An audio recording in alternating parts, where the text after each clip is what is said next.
బొమ్మ నేను ఆగకపోతున్నవో అలసుగా చూస్తున్నవో నీ సొమ్మేమన్నడిగిన్నా సోకుల పడుతున్నవో సొమ్మ సిల్లిపోతావో నీ ఎంట తిరుగుతున్ననని అలసైపోతున్ననా నువ్వే కావాలనొస్తే నన్నే కాదంటవా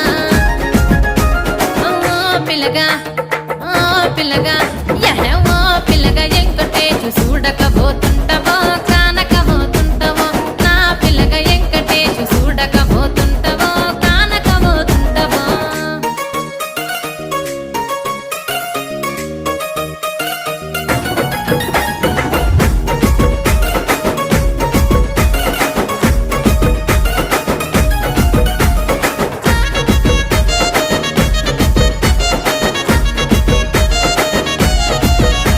ఓయ్ కండ్లకు కాటుక వెడితే కన్యాకుమారి